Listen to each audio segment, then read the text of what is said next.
Today we're going to talk about the Democratic People's Republic of Korea, the only country in the world named quite so ironically. You may know it better as North Korea. It's as democratic as a country ruled by the same family for 70 years can be. The head of state has been inherited through 3 generations of the portly Kim family: Kim Il-sung, Kim Jong-il, and now Kim Jong-un. And in keeping with this perfectly democratic tradition, the leader of North Korea is called not president, not king, but supreme leader.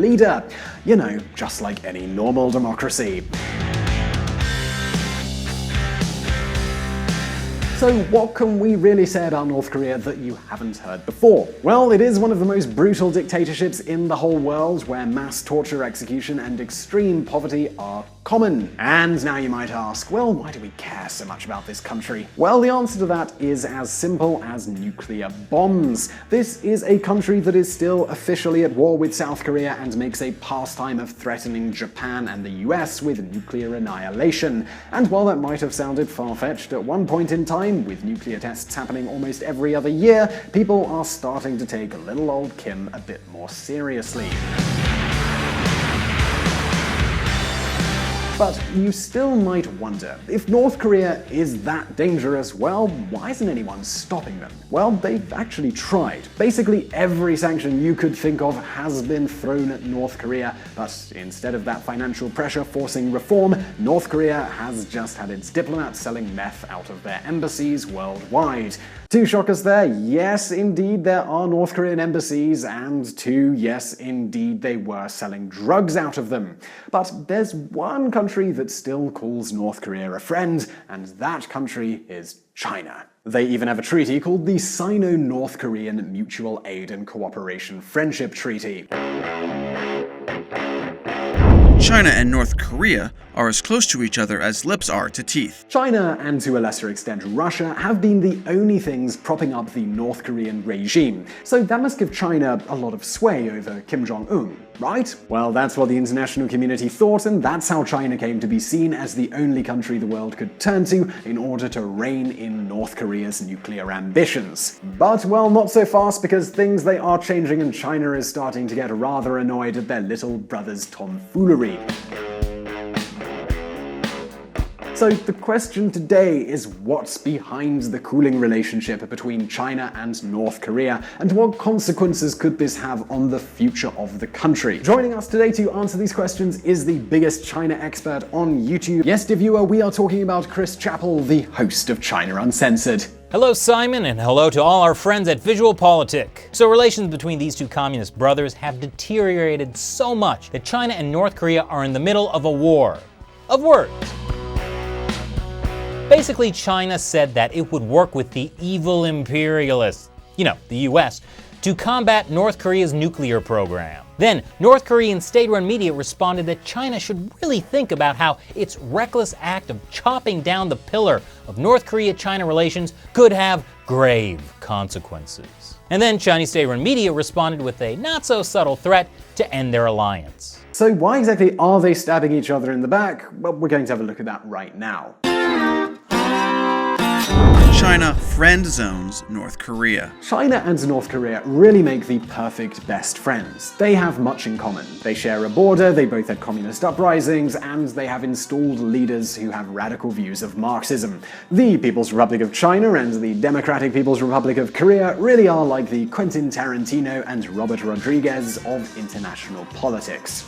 Especially like if you're doing a movie or something, doing it with Robert, it's just the idea that that's a year I get to hang out with Robert. Now, China does more than just give North Korea financial aid. China has also made big loans to the North Korean regime so they can build railroads and highways. And they're pretty forgiving when Pyongyang can't pay back its debts. And then there's oil. For decades, China was the main source of dino juice to North Korea. Plus, there's military cooperation. China helped train North Korean hackers who've now become a threat to the international community, including China. And what does Beijing get in exchange? Well, North Korea is a cheap labor paradise. In fact, many products with the Made in China label should actually say Made in DPRK. Australian sportswear brand Rip Curl made a public apology this week after it emerged that some of its ski gear had been made in one of North Korea's state-owned factories. But hold on a minute, because things are starting to change. The Chinese Communist Party today is a little less interested in the global spread of communism and a little more interested in becoming a global superpower. And North Korea is, well, they're really cramping China's style. Imagine how hard it is to be cool with America when your good buddy North Korea keeps threatening to blow them up. But this is not the end of the story. 60 years ago, China and North Korea were pretty similar, but today things are quite different. Tourists came to see closely is the misery experienced by their North Korean neighbours. I'm not old, but I feel like what I can see over there is similar to the very difficult time that our nation had in the past. A lot of North Korean citizens would do whatever it takes in order to cross the Chinese border, and Beijing is scared of what could become a refugee crisis similar to that of Syria. If this wasn't enough, Pyongyang's diplomacy hasn't been all that diplomatic with its own allies. Here's a little snub courtesy of Kim Jong-un in 2015.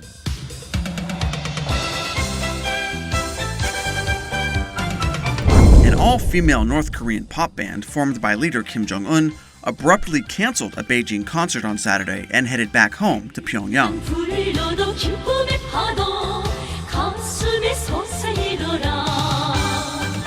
But unfortunately, February 2017 became the breaking point for this friendship. North Korea launching some ballistic missiles or conducting some nuclear tests is nothing new. But what is new is the degree to which China is willing to criticize it. This is happening at a time when Chinese leader Xi Jinping is trying to improve his relationship with the United States. And of course, according to Pyongyang, this is a stab in the back.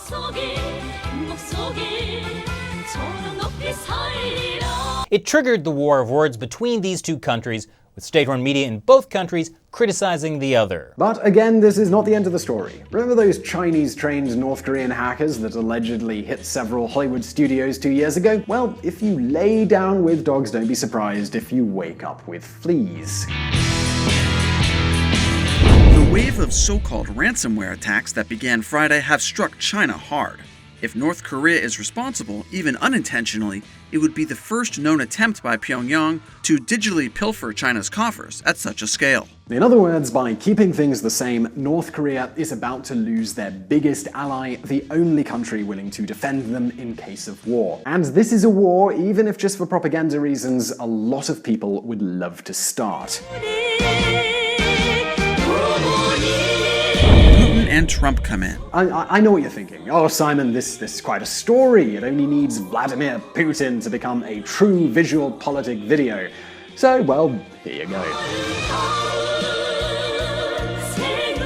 Russia has already taken over the supply of jet fuel to North Korea after China halted exports 2 years ago, according to the industry sources in China. Russia and North Korea also have a lot of things in common.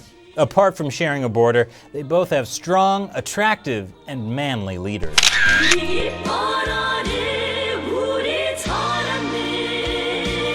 And in both countries, human rights are considered optional. Russia and North Korea just started a ferry service that connects their two countries, so Russian companies can be regularly stocked with a North Korean slave workforce. Does that mean Putin and Kim are now besties? Well, not so fast, because Kim Jong-un has a rather funny concept of true love. North Korea launches a missile near Russian sea. Alright, listen, Kim Jong-un. Dude, this is really not the way you make friends. And as you might imagine with things like this, Russia may not be too quick to become North Korea's unconditional ally. And so for the first time in its history, the most hated country has run out of allies. And this is where Donald Trump steps into the picture. We have a big problem. We have somebody that is not doing the right thing.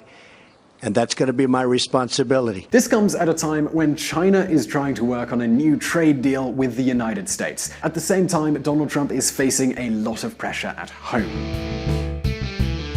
So the question is now, will Donald Trump be taking responsibility for North Korea to improve his image in the United States? Could this be the end of the North Korean dictatorship? Well, you can leave us your thoughts in the comments section below. We'd love to hear from you. Meanwhile, if you want to know all about the details of the breakup between China and North Korea, Don't forget to check out my channel, China Uncensored. China Uncensored is certainly the best channel about politics in China on YouTube, and it's really worth subscribing to if you haven't already. So please do head over to their channel, check out their stuff, and do subscribe.